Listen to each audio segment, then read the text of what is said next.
धर्म रक्षति रक्षतो तस्मात् धर्मो न हन्तव्यो मानो धर्मो हतो वदित। धर्म की रक्षा करने से व्यक्ति और समाज दोनों सुरक्षित रहते हैं, लेकिन धर्म का नाश करने से सब विनाश होता है। इसलिए हमें धर्म की रक्षा करनी चाहिए और उसका पालन करना चाहिए। लक्ष्मण, रावण केवल एक योद्धा या राजा नहीं था, और महान विद्वान, शिव भक्त और नीति ज्ञानी भी था। कर्म उसके अधर्म से भरे हुए थे, फिर भी उससे सीखने के लिए बहुत कुछ है। जब कोई महापुरुष मृत्यु के करीब होता है, तब उसका ज्ञान ही उसका संचित अनुभव का सार होता है। जाओ, उससे ज्ञान प्राप्त करो। भैया, क्या रावण से ज्ञान प्राप्त करना उचित होगा? वो तो अधर्मी और अहंकारी था। लक्ष्मण, रावण अधर्म के कारण उसका पतन हुआ, लेकिन उसकी विद्वता और ज्ञान अमूल्य है। यह समय पूर्वग्रह रखने का नहीं है। जाओ, विनम्रता से उससे शिक्षा प्राप्त करो। मैं अयोध्या नरेश दशरथ पुत्र एवं प्रभु श्री राम का अनुज महापंडित महाज्ञानी रावण को गुरु रूप में सादर प्रणाम करता हूँ।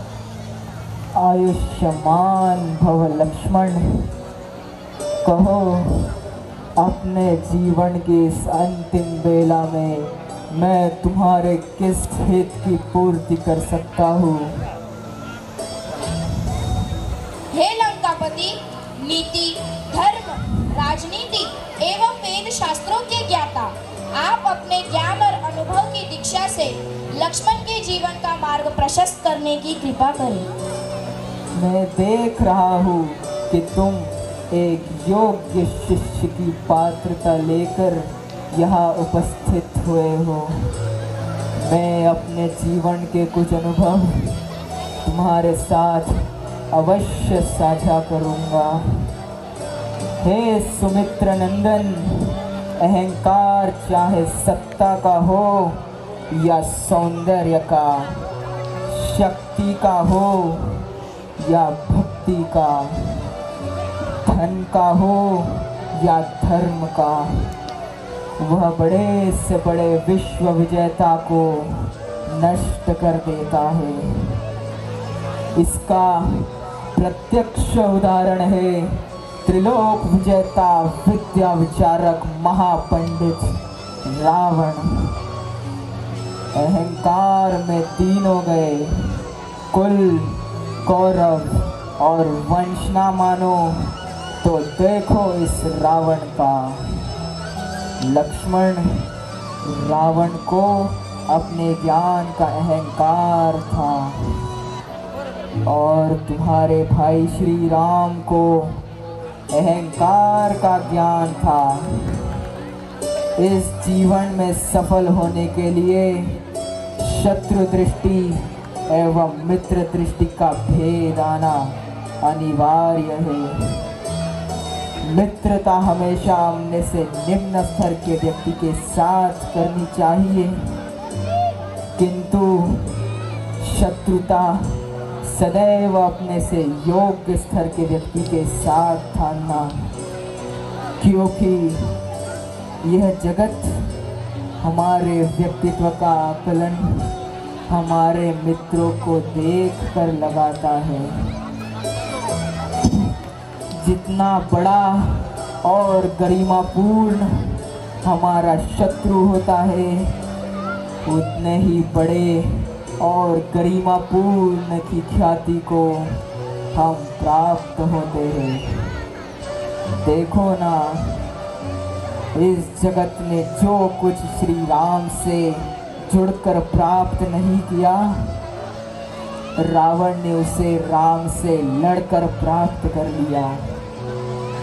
लक्ष्मण, वे हमारे शत्रु ही होते हैं जो हमारे अंदर की सुप्त पड़ी हुई ऊर्जा को जागृत करने का कार्य करते हैं। वे हमारे शत्रु ही होते हैं जो हमें असुरक्षा से निकलकर सुरक्षा में जाने की प्रेरणा देते हैं।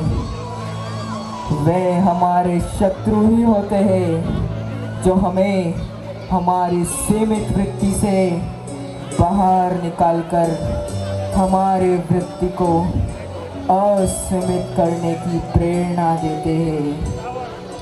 इसीलिए शत्रु कभी भी तिरस्कार का नहीं, नमस्कार का पात्र होता है।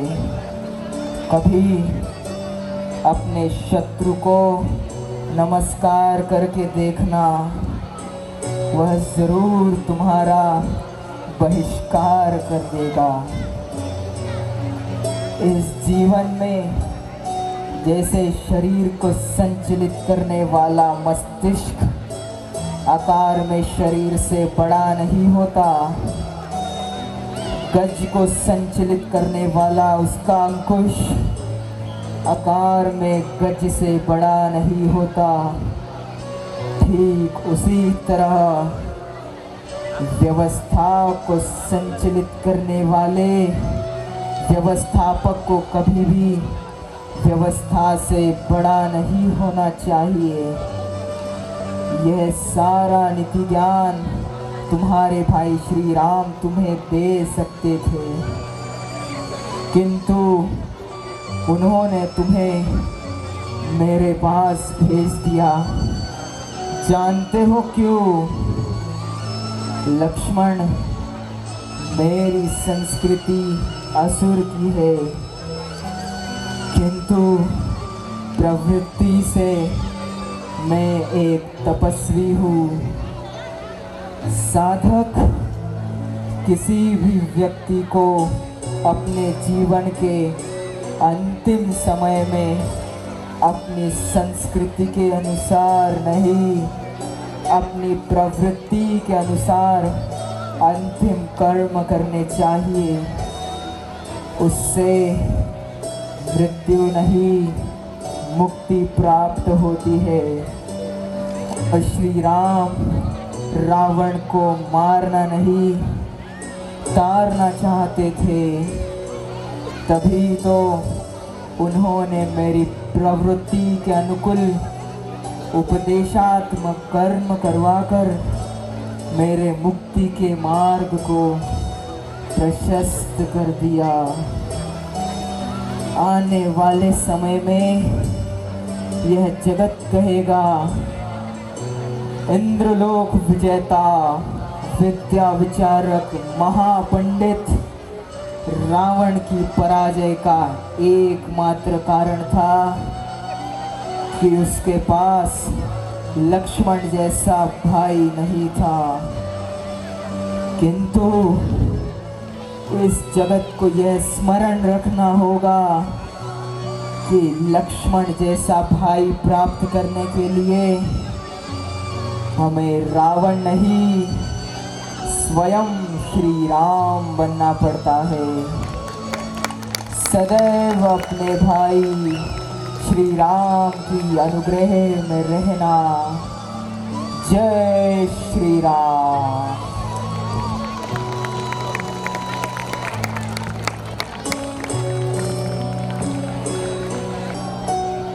हे लंकापति, महान विद्वान, विद्या विचारक, शिव भक्त, त्रिलोक विजेता, आपने आपके जीवन का सार बताकर मेरा जीवन कृतकृत्य कर दिया।